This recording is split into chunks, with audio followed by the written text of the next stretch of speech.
we started talking about this to say, okay, who can I call to have a conversation with us? Not only, I mean, a lot of the conversations Niyi has really been about life after COVID, but for us as non-profits, it's really about how do we sustain and how do we manage after this, you know, and what's going to happen. If I just got an email a second ago before I started talking and it destabilized me because it's, you know, a lot of things are happening all at the same time for businesses, funders, grantees, and we're wondering how do we manage ourselves and what do we do in the midst of this, and how do we get, be able to keep standing while this is happening. And I know that this is not just for non-profits, it's across board in terms of all organizations, but we're specifically talking also today to a lot of NGOs, because of course, you know how we operate. I mean, you sit on quite a few NGO boards and also chair a few of them. So you can imagine the situation that everybody's seeing themselves in here. So I'll just talk a bit about your bio before we begin. Mr. Niyi Yusuf is the managing partner of Verraki Partners, but also he's in the non-profit world in the social sector space, and he has been for so many years. But he's also served as country managing director of Accenture, and before then was in JKK. So for 29 years, he's been in this industry. But I've known Niyi because I know that this is what he does, the strategy of businesses, understanding the firm strategy, how to push the organization forward and operations. And that's why we asked you to join us here today, Niyi. So we're going to give you a virtual clap. Welcome. Thank you for joining us. We're very happy to have you.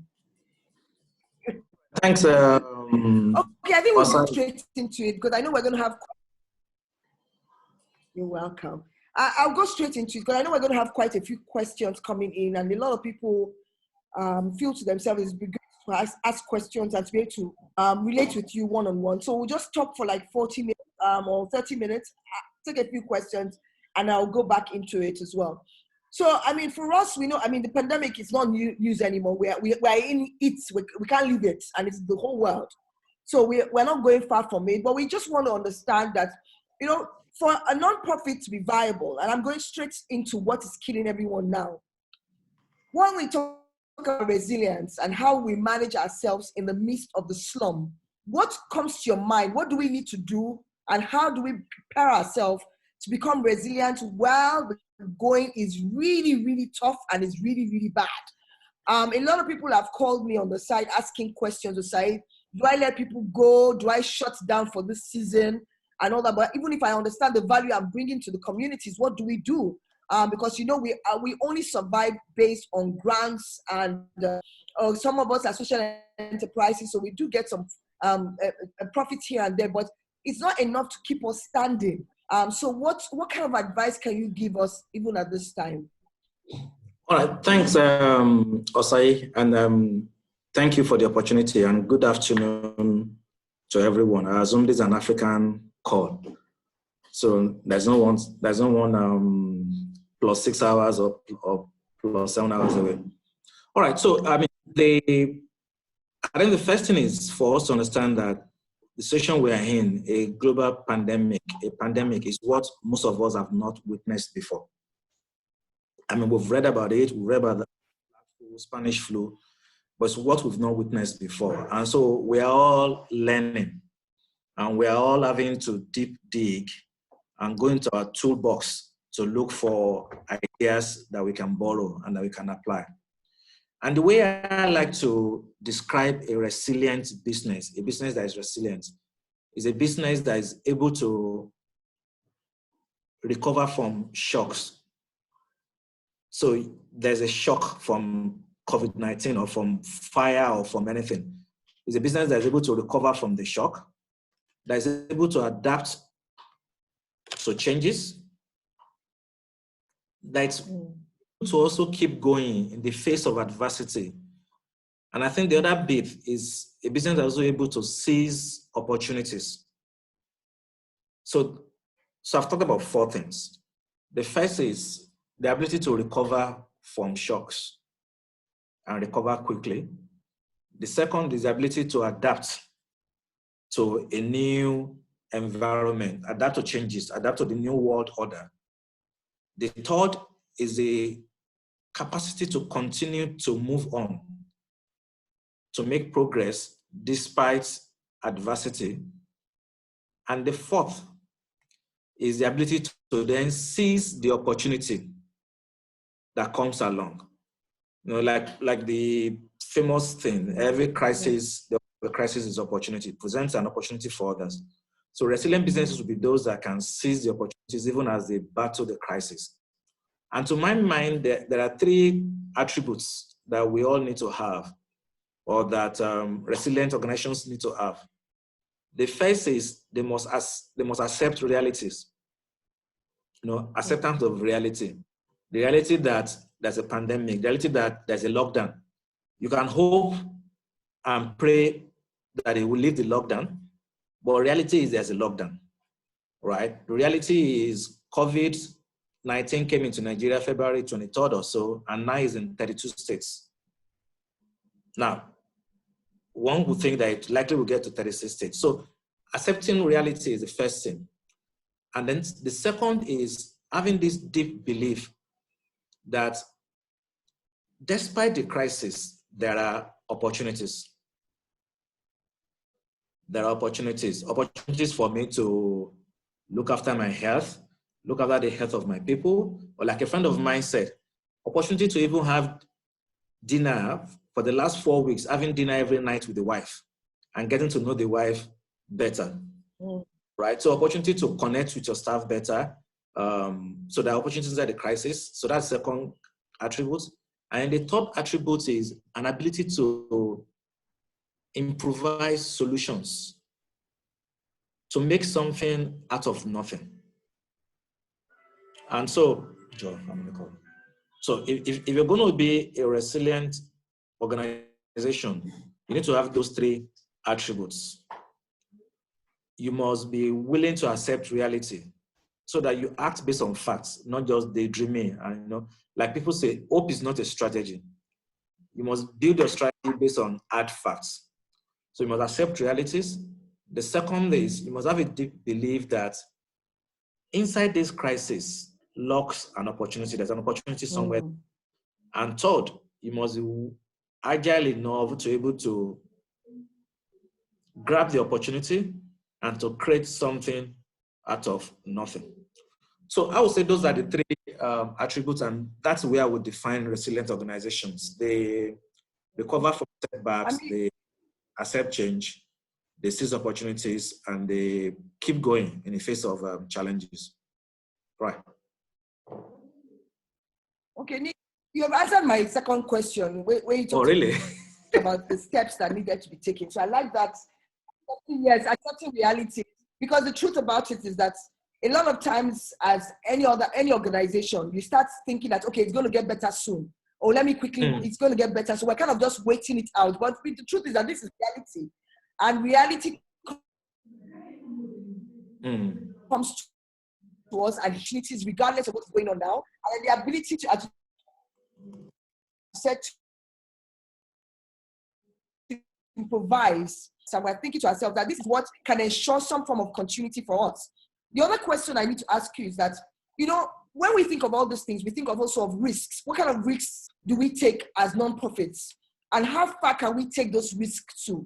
Because, you know, for us, we're bringing the kind of things we do, most NGOs or social enterprises, we're bringing value to the communities. So we think we can see. But once you keep your mind set like that, and we forget that this is also your risk level is very low. But in terms of managing the risk of these things that we see out here today, how can we as organizations or even founders or CEOs of organizations manage this situation? And how do we manage the risk and balance that out there? Okay. All right. Thanks, Osayi. I think you've asked two questions in one. There's a question around risk management, and the question around what steps can we take. I think for me, the first step is accepting the reality. And I think the second step after that is know your cash position. You know, when they say cash is king, this is a period when cash is really, really king. So understand how much money you have in your bank. And it's really how much cash you Osayi owes me 1 million. Does not matter because she may not pay. But I have 1 million in my bank account. 1 million in my bank account that I can plan on. Yeah. So know your cash position and then determine how do you want to defend that position and how do you want to grow it. So if what you have in your bank account is 10 million naira, how do you want to grow it to become 12, to become 13? Or how do you want to defend it that it does reduce? And so that speaks to what I call conserving capital. You need to look for ways to conserve capital. So the first thing is to ask yourself, what do I need to spend money on? You know, if what do I need to spend money on? So for most of us, we'll spend money on people, we'll spend money on programs, we'll spend money on advertisement, marketing, etc. This is the time you need to justify every naira you want to spend. My joke is you need to avoid 70s. There are 70s that we all need to run away from. The first one is avoid traveling. Mercifully, we can't travel now. They've locked us down. But you must avoid traveling. You must reduce. That one has helped us. Absolutely. So travel, training, team bonding. You know, some people say they do team bonding and they spend a lot of money on.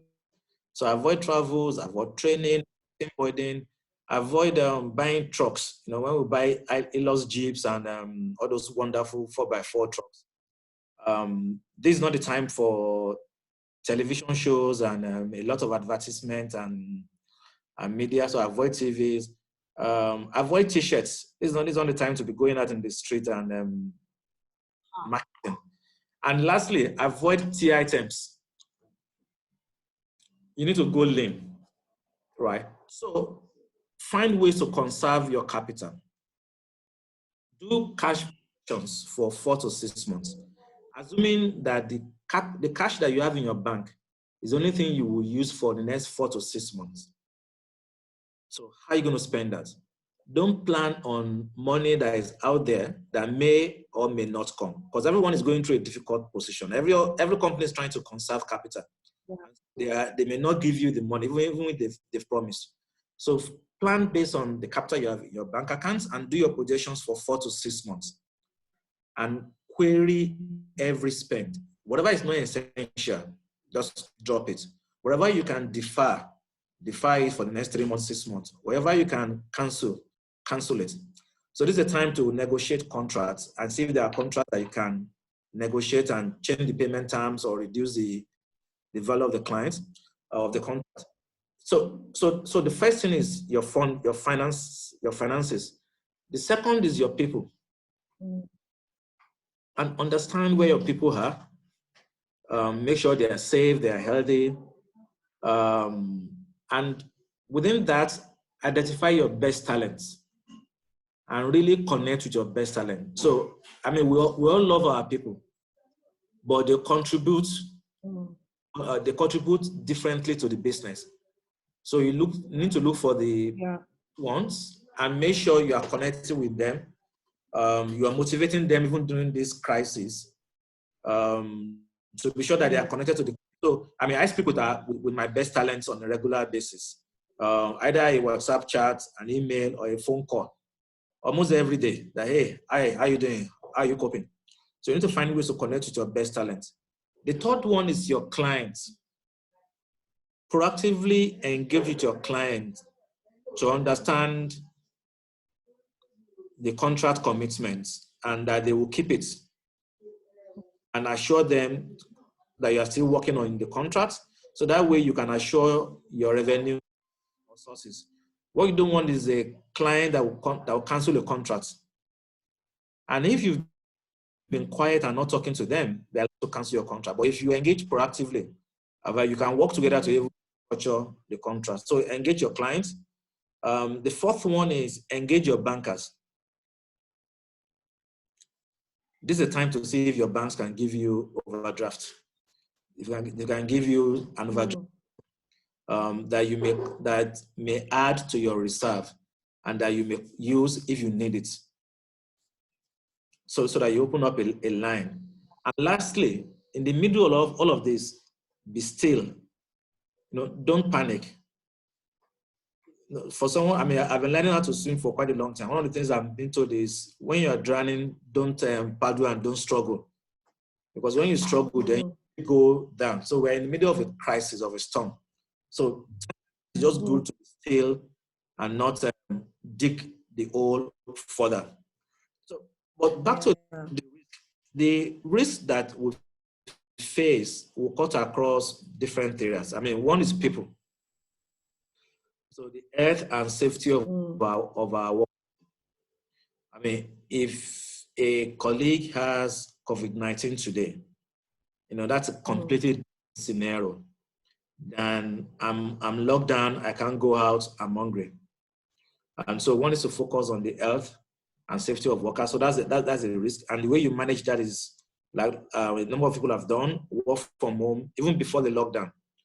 And lockdown is just in a few cities. So some states are not on lockdown. So I will encourage everyone to allow their staff to work from home and work remotely, so that you limit their exposure to infection and to risk. The second bit about that, it's also issue of personal hygiene, constant communication around personal hygiene, wearing face masks, washing your hands, etc. The second risk item is around clients.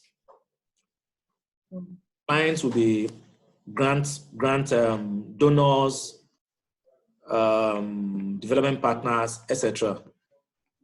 And it's really how to avoid contract cancellation. And that needs to be done proactively. You need to have an engagement proactively so that they don't cancel the contract. Sometimes it might be you calling them and saying how you can restructure the contract to suit the new cash flow, or how you can change the nature of the contract in terms of the products that you are offering. So, for instance, if you are serving the education sector, like one of my favorite not-for-profit, Junior Achievement, schools have been closed. So you cannot go into a classroom today and say you're working. So the question is, how do you then engage your donors? Okay, fine. Schools are closed, but perhaps we can work with kids who are we can work with the area boys, for want of a better word, who are not in school, right? And so you're shifting from working in schools to working in the market, working in the streets, working with vulnerable ones who are not in school. One other risk item is around operations, disruptions. Disruption to your supply chain. And how do you manage that? How do you ensure you have multiple sources of supply? So for instance, I know of a social enterprise that we asked the lady to help us do videos for risk behavioral change communication. Video that we can share during this crisis of how you must wash your hands and stay at home, etc. But unfortunately, she's based in Lagos. All our staff are based in Lagos. All the actors and actresses are based in Lagos. The videographer is based in Lagos. And so she couldn't execute that contract. And I said to her, oh, does that mean you don't have any videographer in Ibadan? Does that mean you don't have any actor in Ibadan that can do this and then send the video digitally to you in Lagos? So this is a time when you need to diversify your supply chain and not be focused or be concentrated on just one supplier or in one city. Lagos is on lockdown. Other cities are not on lockdown. This is a time when you look at, from an operational point of view, having your people bring their own devices, work from home, etc. I think lastly, the challenge is this health crisis may become an economic crisis, may become a social crisis. And in terms of looking at the risk, you need to look at the health risk, the economic risk, and the potential social risk. Okay. Gosh, thank you so much, Niyi. I mean, I'm just like, when you said that thing of be still, you know, I had to stop myself because I was already like, my brain is working over time. And I'm thinking, how can we be still? Well, we're going through so much. I mean, maybe not everybody on this webinar is, but my mind is like working over time. I'm a bit worried about so many things and about the grantees I have out there. How can they survive in the midst of all this? So when you say be still, I was just like, yeah, right. How can I be still? But I'm sure that's what people are thinking. Yes, you say be still. But yeah, so, we know that, you know, the thing about being still is, I mean, like one of my favorite books, Stephen Covey, you know, the circle of influence and circle of concern.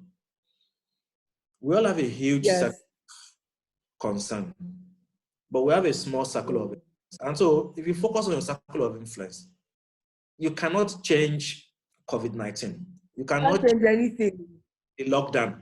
No, you can't change anything. So why really worry about what you can't change? Because that just depresses you. That shows you are, that shows how limited you are. So focus on the things that you can, the things that you can control. And that way you hopefully will make more impact. And I think the other thing is there are times when, so I mean, before I go to bed now, I spend 30 minutes just reflecting and just thinking, I'm doing nothing. And we all need such moments of solitude, moments of reflection. The worst you can do overact and to hyperventilate. But you just step back a bit and reflect more. So this is a time for reflection. All right. I mean, I liked the 70s, and I know that I didn't have everything written down, but I like the fact that at least that enables us to think of when we're looking at our budget from now to the end of the year, say, okay, what can we cut off? And of course, you mentioned traveling, training, team bonding, television, showing off kind of the big communication things, T-shirts that we think is not a big deal. For our own, non-profit world, we're always printing T-shirts and stuff like that. And so, I mean, I liked those ones. And then I like the fact that when you mentioned the 4 things that we should look at now in terms of risk and also what we do in the finance, our people, our best talents, clients, and then bankers. And then the 5th thing you had said to us was to be still. So when we put all this down, one of the things I would say, for us, the need to serve our communities has never been greater. Because apart from COVID now, we know that I was talking to some of our grantees the other day, and I kept on saying to them that we have taken a few steps forward, and we find out after COVID, we're going to have a lot of issues that we have to go and clean up again. It's as if we have to take steps back to go and sort out to move forward again. Some things that we thought we're doing well.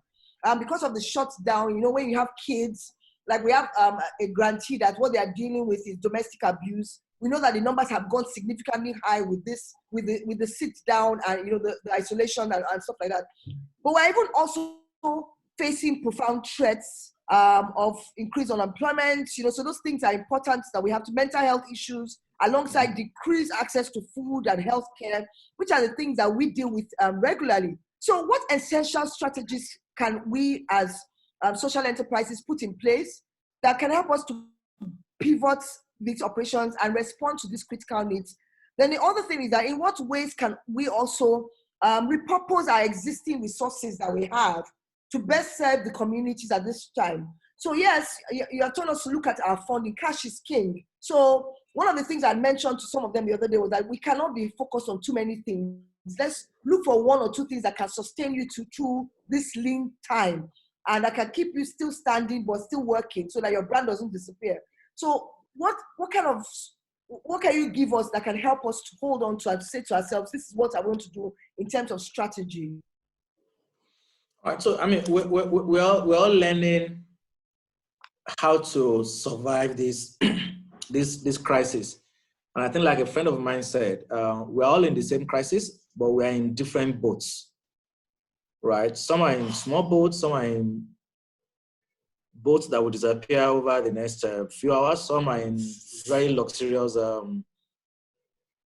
yachts, etc. Right. I mean, a good example of how I've seen pivoting. I mean, not a social enterprise, but it's rough and tumble. You know, Mrs. Ogunlese, Yes. baby clothes, etc. Yeah, And now yeah. she's busy manufacturing face mask. Right. So using the same resources. Please, yes. Yeah, same people, same machines, Yeah. and then using it now to produce clothing that is relevant for this environment, right?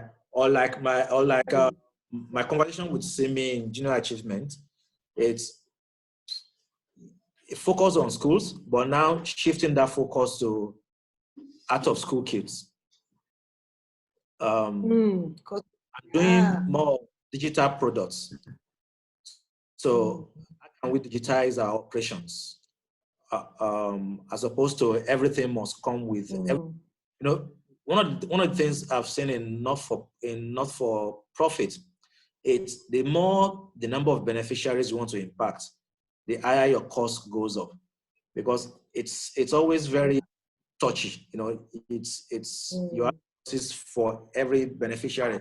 But imagine if you can turn that into technology play, right? And so with technology, the marginal cost to take on new beneficiaries is small, because you are not printing a book pack, you are not transporting yourself from Lagos to Yanopaja to go and meet this beneficiary. Everybody is on technology. So how can you use technology more in terms of product delivery, in terms of communication, in terms of customer management? If you have what I call assets that are modular, so this is the time to go for the small modules. And when things come to normal, you can add on to it and then it becomes big. But now start small and grow it in a modular manner. So your operations needs to be digital. Your facilities, I mean, what we've seen now is we can live, so we can work without being in the office. So which means perhaps you don't need a big boardroom. Yeah. Because you can have your meetings on Zoom. And so perhaps you don't need these big facilities. And then that reduces your overall cost of doing this. The other area, it's around, and you can put your assets to multiple use. Right. So if you are a not-for-profit that has staff boss, perhaps that staff boss can also serve as a program boss or a program vehicle, right? So because in today's world, your staff are not commuting, your staff are working from home anyway. And so you can change that staff boss into a program vehicle to support your reach. So if you are going to deliver items, deliver foods, or you're going to work in some area. So you transition from a staff boss to a program boss. Or even your entire office. If staff are working from home, your office can become a technology hub or a workspace. Yeah, that's what. Your office can become a workspace, because now you're having many individual entrepreneurs. As companies lay off staff, you have more people getting out of formal job to becoming independent consultants or entrepreneurs. So your office can be a workspace where they will pay a little sum and use and work out of. And so that way, again, you are repurposing your facility from a non-earning asset to an earning asset. But overall is look at your programs. Are there programs that you do today that can now be repurposed and useful in a COVID environment? So take, for instance, those who are in education. Education is about teaching, right? There are opportunities to also teach in the healthcare sector, because we are all now going to new areas of health awareness. And so instead of my education, not-for-profit, being focused on just formal education within the primary, secondary, or university, now it's professional education for the healthcare sector, because that would be a big thing as government makes more investment in the healthcare sector. And so you are repurposing your education vehicle to now be a vehicle that can serve healthcare professionals. And so those are some of the ways one can begin to think about it, to ask myself, this asset that I have, how can it be useful in the new world? And the new world is a world where there's a lot of mobility, there's lockdown, there's reduced economic activity, because Nigeria is likely to be in a recession. In fact, the entire world is projected to be in a recession in 2020. So the question is, how bad would the recession it's not if, it's really how bad would the recession be? And so how do you reuse and repurpose your facilities, your assets, to be able to serve new sectors, to be able to serve new industries, and to serve new customers? That's the question we need to ask ourselves as we go along. I like what you said. Not liked it because it's not what I want to hear. But he said it is not if, it is how bad. So we know it's already here. It's coming. So what we need to know as an NGO is how bad is it going to be, and how do we mitigate it? How do we manage ourselves? So when you were talking about being still and swimming, all I could see in my mind, because I always try and put things in the pictorial fraction, is that, okay, you know how you're swimming across an ocean. It's not, you don't have to go very fast at it. You just say to yourself that I need to be able to do a pace that will make me get to the dry ground.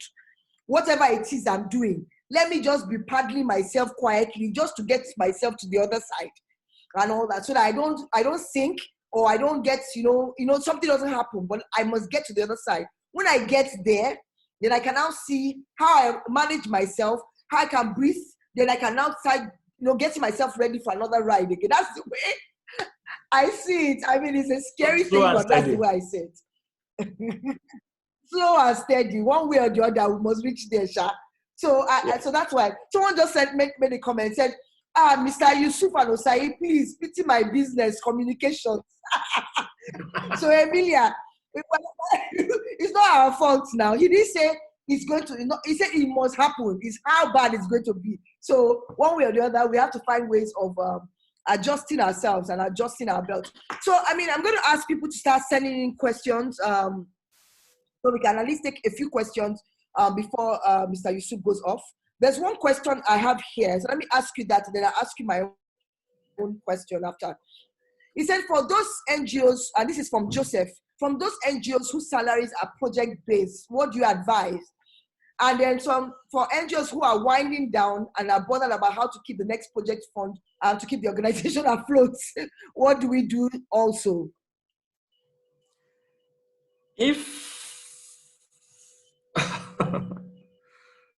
I mean, if you're project based, that means no project, no income, right?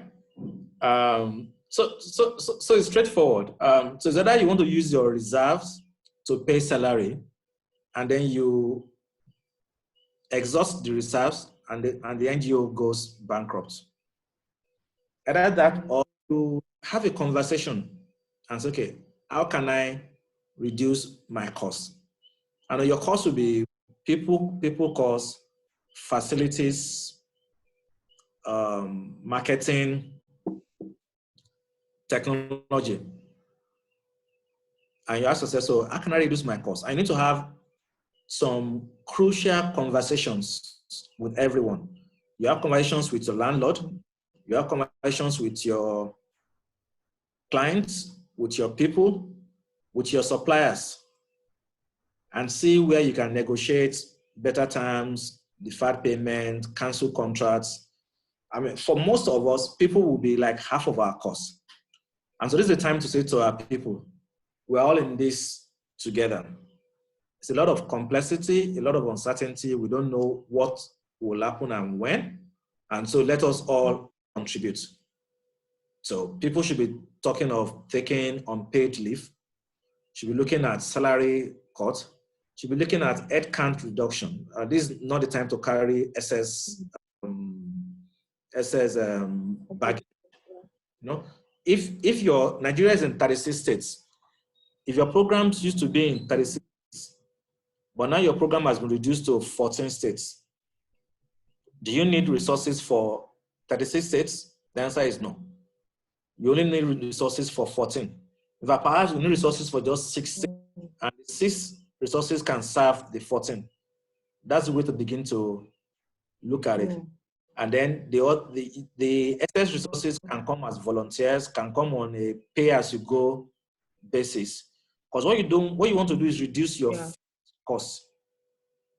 You know, your fixed cost is whether I make money or I don't make money. I must pay 10 million every month because I have this exposure. You want to reduce that to as small as possible, and then you have variable costs. Yeah.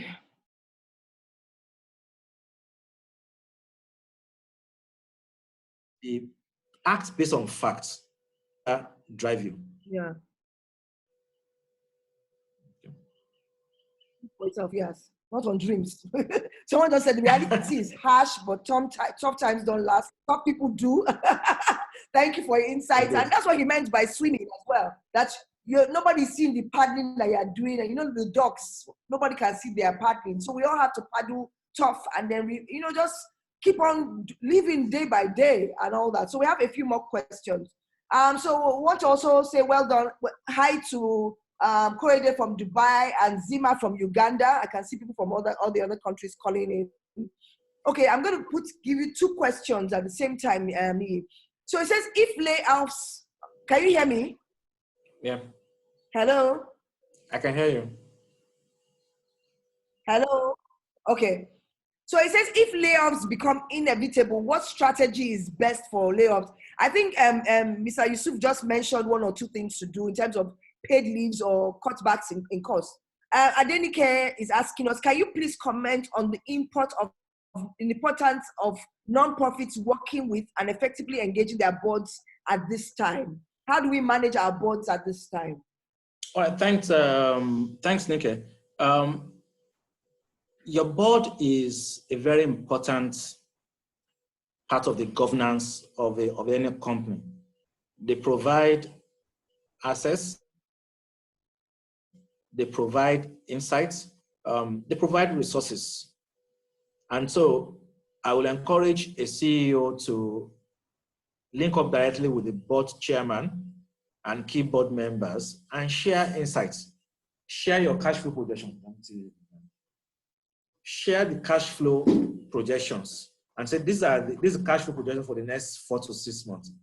And they can advise you based on their own wealth of experience of how to manage the cash flow.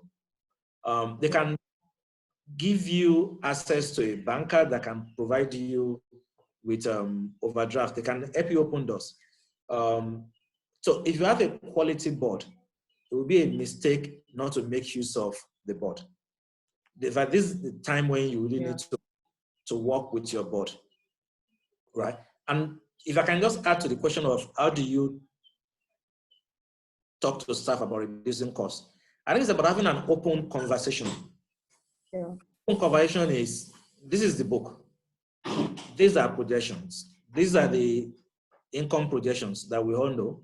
There's a cost. So we all need to find a way to save this. And so everybody contributes. I, as CEO, will take a cut. And if I lead by example by taking a cut, then every other person takes a cut. For those that we have to let go, we'll let go because we don't have programs in the East again, or we don't have programs in these states, which is valid. And when things come to normal, and things will always come back to normal. It may take a while, but things will come back to normal. You can allow those people to volunteer, and they can be your next point of recruitment when things come back to normal. Yeah. Of course, be ready to give them, what's it called? Support for job search. So write very good commendation letters to support them. I typically would prefer to ask people to resign than sack them. Because if you ask them to resign, then that is helpful in terms of their disengagement and their subsequent job. Okay. Okay. Someone is asking, is this the best? Is it the best idea to start an NGO this year, given the current pandemic and economic recession that might ensue? And another question is that they liked how you spoke about employee and team members. Okay, I think you've spoken about how to manage pay cuts at this time, and you said we should be very open and talk very, very realistically, and ask them how you can help them to move to the next level. So someone is asking the question about how, if they should start an NGO at this time, please. All right, so I'll come to that, but I think there's a question around training, right? Training has a cost, as a significant cost element you can use, and you should take out. But there are many free online courses. I mean, so what ACT Foundation is doing today is a form of knowledge building, and it comes at no cost. There are many online courses that are free. So I'm not asking for training to be dropped in its entirety. No, I'm only saying training that will cost a lot of money.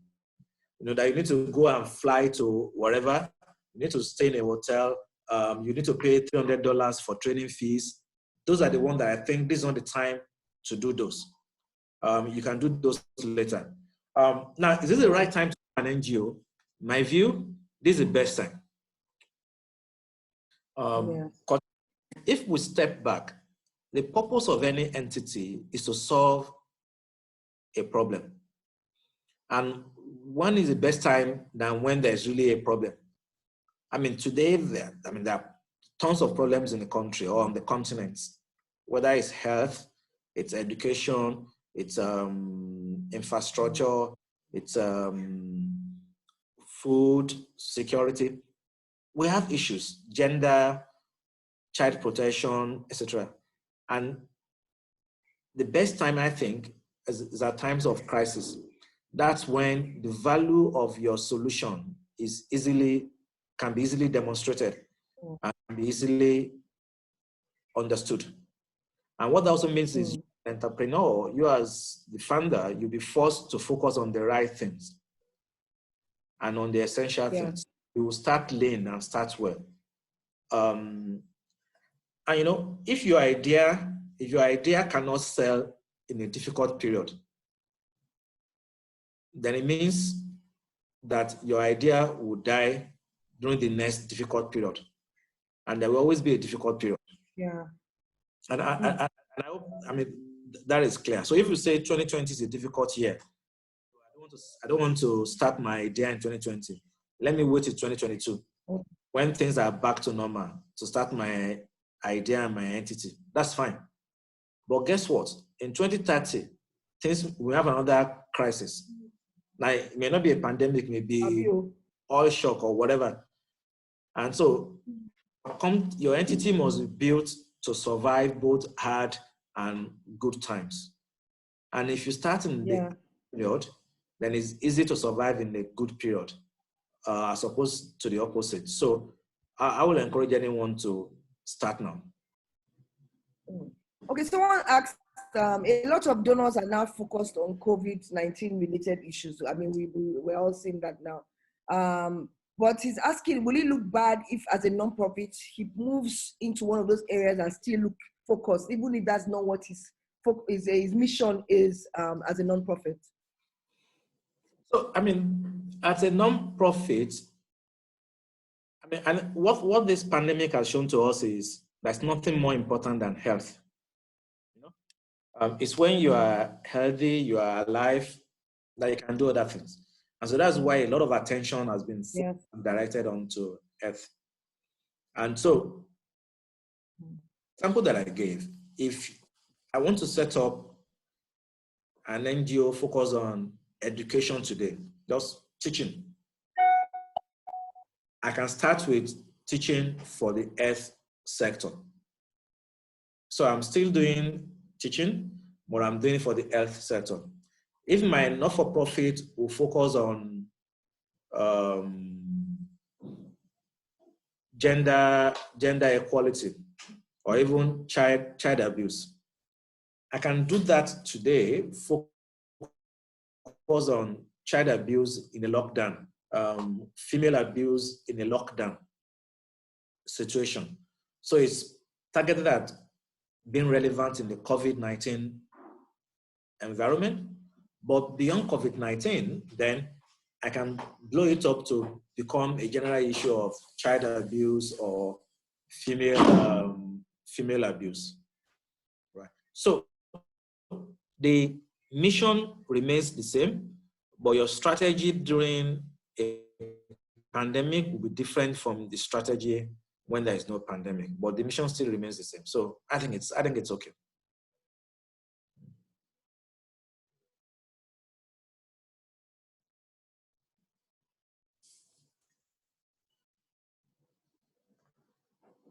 I can't hear you. I can't hear you, Osayi. No, sorry. You sorry about Conservation B of help in project implementation, especially when things are increasing on a daily basis against the project budget. Sorry, what's the question? He says that an NGO, how best can capital conservation be of help in when you're implementing a project, especially when things are increasing on a daily basis against the project budget? Okay, understood. Right. So interestingly, I think there are a few things one can do. First is you can have a conversation with your donor. Yeah. When we started this project, when we budgeted for this project, we budgeted for face mask at 10 naira per face mask. But now we're in a pandemic situation. There is no production of face mask. There is significant demand for face mask. And so it has risen from 10 naira to 1,000 naira.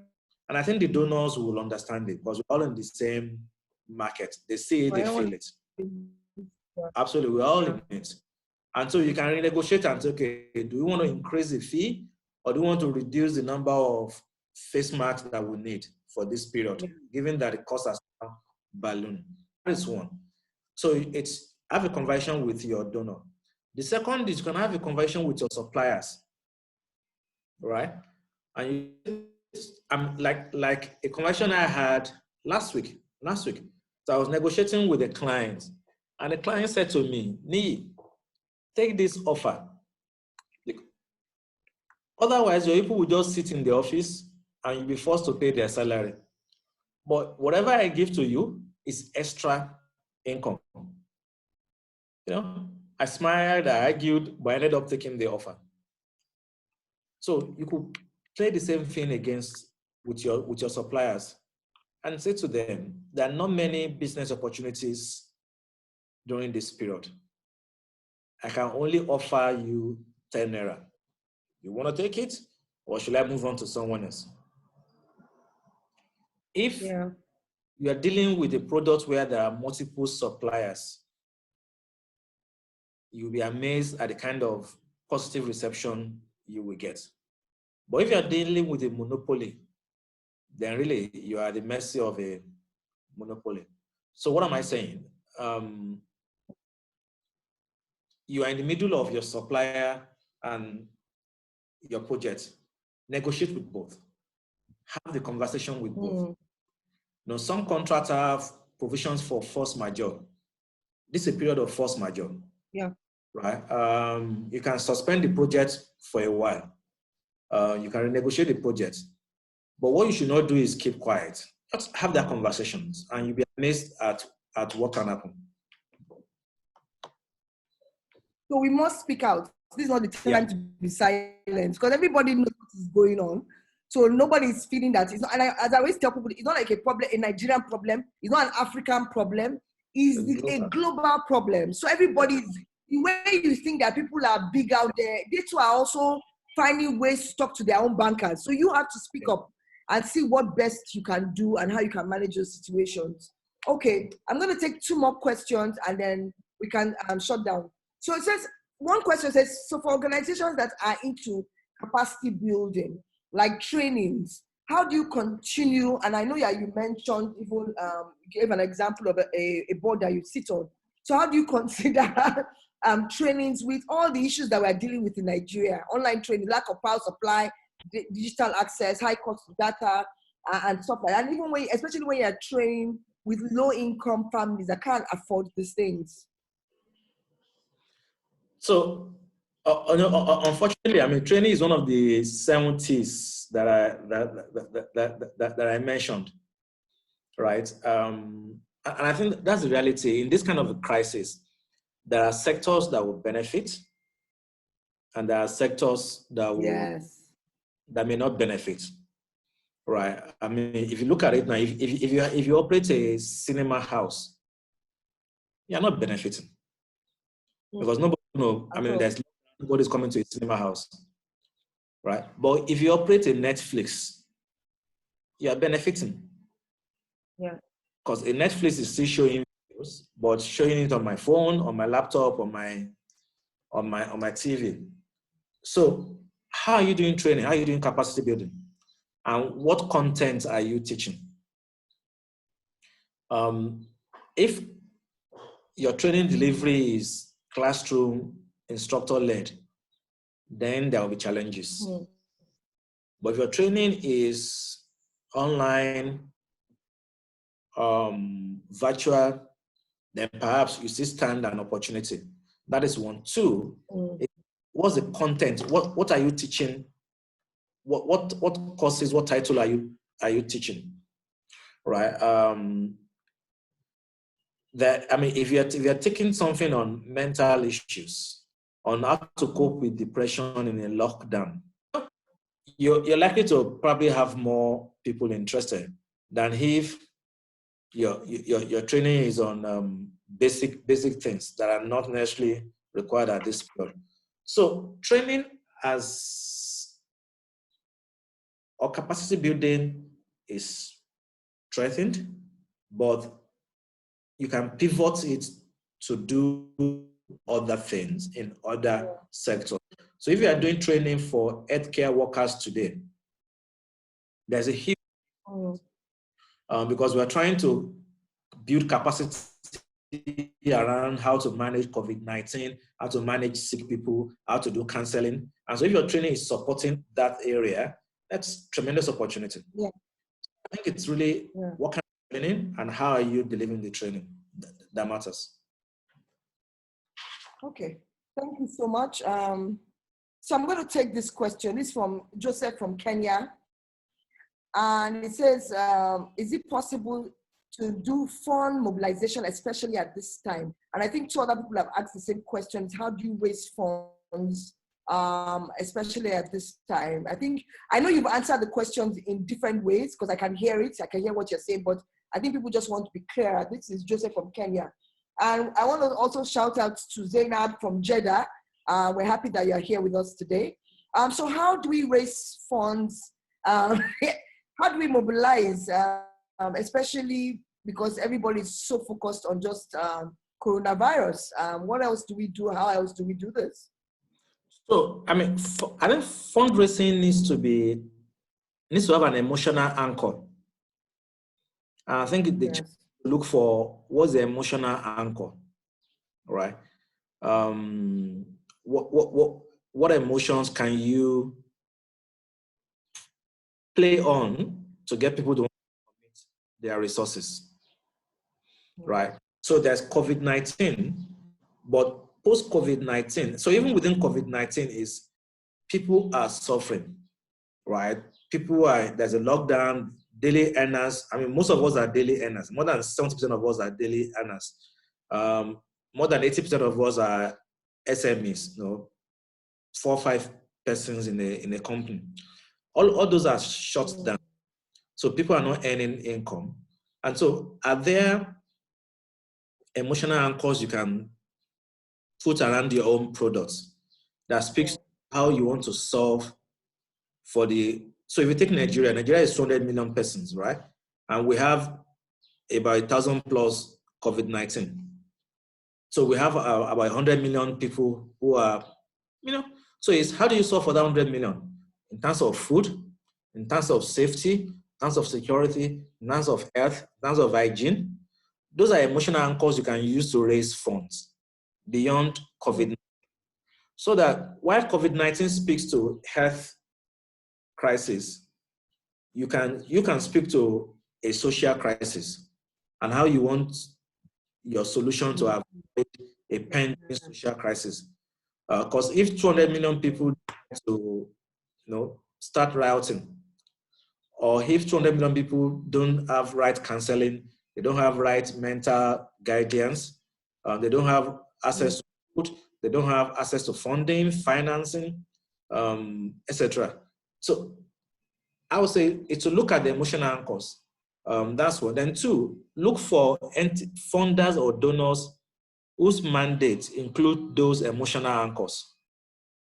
Today, many have diverted resources to COVID-19, but they still have a bit of resources available to support their normal offerings. So it's just for us to be able to tell a story of how your product is still relevant to the 200 million of us in this period. Wow, thank you so much, Niyi. I mean, another question someone is raising here. I mean, I have a lot of questions on fundraising and how do you manage that? So I'll leave that out because you already answered. I mean, NGOs, the first thing for us is money. We have to find money. After we find money, everything else can be sorted out.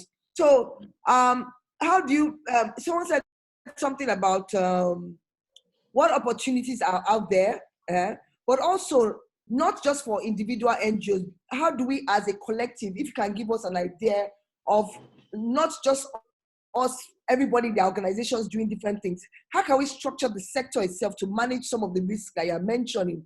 So we all that are listening to this now, so can we come together and do things together that will make it a bit easier for us to mitigate the kind of risks that we're seeing already, we're going to see in the next few months? Yeah, I think the thing is there's always value in collaboration.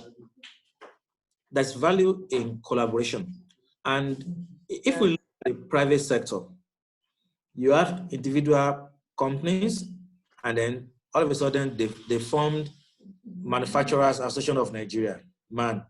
They formed Cement Producer Associations of Nigeria, CPAN. It's for a reason. It's because they understand the collective. And so the same way, I think if NGOs come together, it could be just all the NGOs under the grantees of Act Foundation, for instance, can come together to form a collective. And based on that collective, you can have a bigger voice. Based on that collective, you can share services. Now, when you share services, the average cost reduces to each person. That also allows you to have a sense of business continuity. Because if I'm sharing services with someone in Ibadan or someone in Kenya, in Nairobi and Co. So even if there is power issues in Lagos, hopefully there won't be in Nairobi, there won't be in Dubai. So you're able to share services, that gives you an element of business continuity. You're also able to then generate ideas together, right? And so there's power in that. If you look at the banking community in Nigeria, we have NIPS. NIPS is an interbank settlement system. NIPS is co-owned by banks. They all co-own NIPS. And so it provides infrastructure to them on a shared basis, but they compete on products. So they are not competing in terms of that infrastructure, but they compete on products. And I think that the opportunities for NGO to come together. That size gives you, scale makes you more attractive to donors. Scale also reduces the risk, or gives you the ability to respond to risk better. Yep. So I'll definitely win. Wow. I mean, we can keep you on forever. Because now I have so many other questions in my head, but I'll just ask the last one, so we can kind of end on a high. So, so managing through this crisis is very stressful. I mean, for everyone. I don't know about you, Niyi, you're smiling too much, so I don't think you're stressed like I'm stressed. But are there any positive aspects from it? Can a non-profit emerge stronger than it is right now? Can an SME, a social enterprise, emerge stronger? Apart from the organizations that we hear of, I mean, of course, the Amazons and the big players that are very IT related at the moment, we're asking about small organizations like us.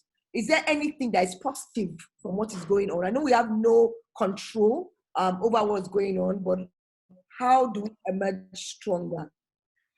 Yeah, I think my opening comment around resilience. Resilience is seizing the opportunity, and I think there are opportunities even in this pandemic situation.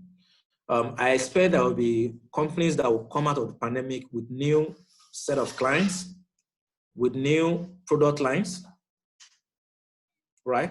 And also with new clients, with new products, and with more committed and engaged staff.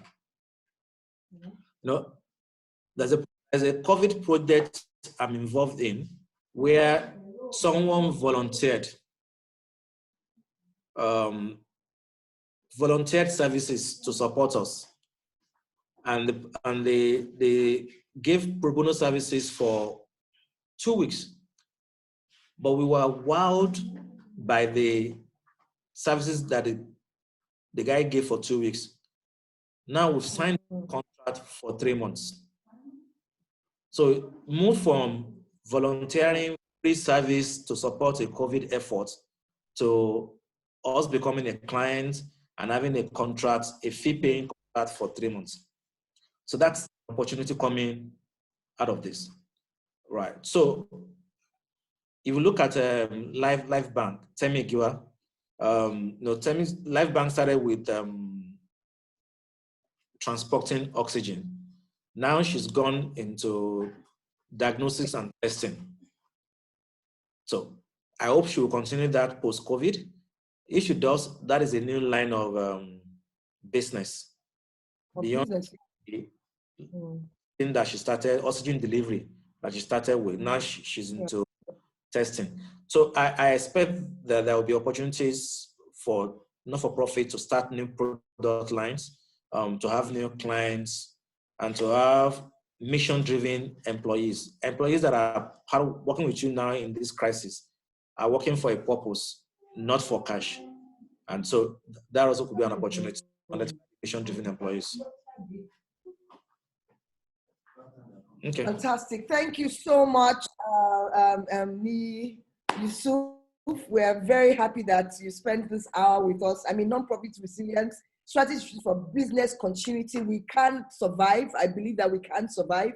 And I still hold on to your analogy of the swimmer, and I'm trying to see the other side of the water.